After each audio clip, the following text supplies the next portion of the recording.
Yeah, Joel, you read it out for me. It says n is increasing according to the equation dn over dt equals 0.4 times n to the n minus 50, sorry. If n equals 60 when t equals 0, A, show that n equals 50 plus AE to 0.4 times t is a solution to the equation where A is constant. So 0.4 is n minus? N minus 50. Yep. And we know if n equals to 60 and t equals to 0, what are we asked to show? Show that n equals to 50 plus AE 0.4t is the solution to this equation where A is constant. Okay, again, a lot of words, right?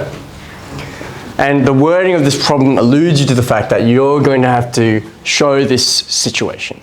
So kind of what I was talking about this morning, we're never really asked, let me rephrase. Commonly, we won't be recalling this as a memorization. We'll be asked to do this process. So it's very important that you're comfortable with differentiating and also making a substitution. That's really what we have to do here. So we're asked to show that this is true. Not show that it's true, sorry. We're asked to show that it's a solution to this. So how are we going to do that?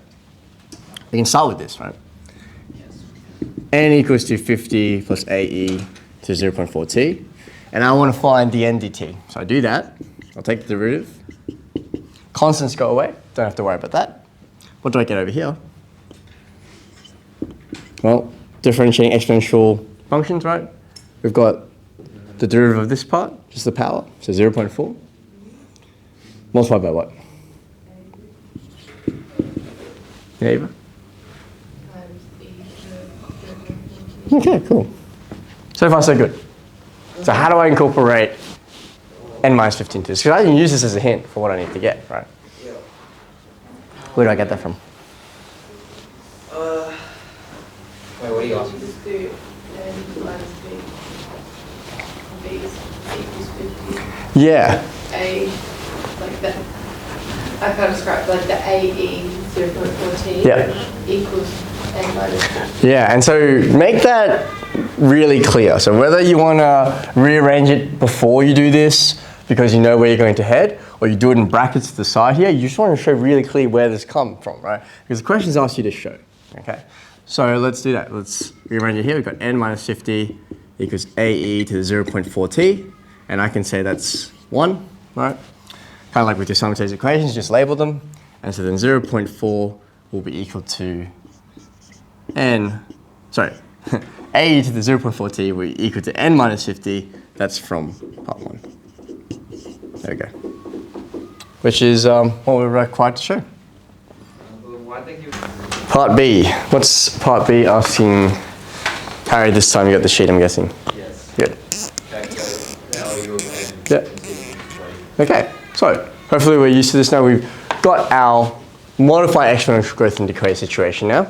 So let's have a go at it. So I know that when I'm asking for, to find n when t equals to 20, is it? Yep. Okay. What do I do here, Angus? You have to substitute it into the first one. Right, okay, so we've got our expression now. I can just substitute in as per normal. Similar to our normal exponential growth and decay kind of situation, right? This equation here, we've shown that this is the expression that we're looking for. So if I'm looking for the number of whatever I'm looking at, the number of the quantity that I have, I can substitute t equals 20 into this expression. Except, Maybe you have to use the t equals 0 and n equals 60 to find a. right, because there's actually a piece of missing information, right? You don't have a yet. So you start off by working out, okay, what do I have? Okay, I have when t equals 20. I can substitute in here, but I don't know what a is. So let's use the information before. What did they tell us? They told us that if n equals to 60 when t equals to 0, let's try substitute that in. So let's go get some more space. I'm running out of room. So let's take our equation. We got n equals to 50 plus a e to the 0.4t. And I know n equals to 60 when t is equal to 0. So let's substitute those in.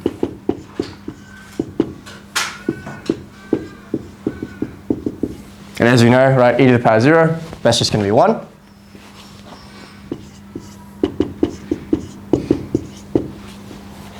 That looks a bit better now, doesn't it? So a equals to 10. And so now we have this much more detailed expression because there's no unknowns where those constants were.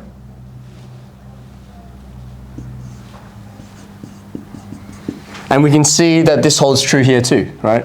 B plus A, 50 plus 10, that's going to be equal to 60, which was my initial quantity over here. Right. Okay, we've got this. Now we can go back to what Angus said and said, oh, okay, if I want to find out how many there were after 20 minutes, then I can substitute t equals to 20. So, run out of room again. Can I rub this stuff off here? Yeah, sounds good. Yeah. Yeah. So t equals to 20, n is equal to 50 plus 10e to 0.4 times 20. What do we get with that?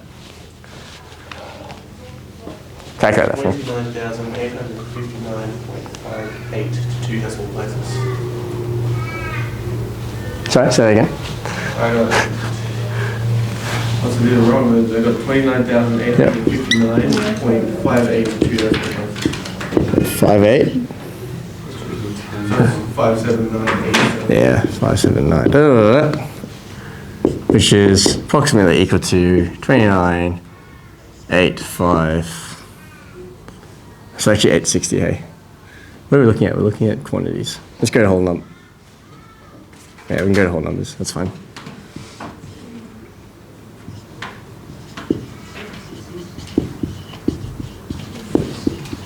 Okay, so that down for me. So, we substitute our value, we get some decimal expression, and we can round as quantity. What's that weird symbol? Oh, sorry, this means approximately equal to. So rather than writing, you can write, therefore, or, because we're rounding here, this changes, right? It's not, this is not equal to this. What about the weird squiggly? Yeah, you can do that too. That's also fine.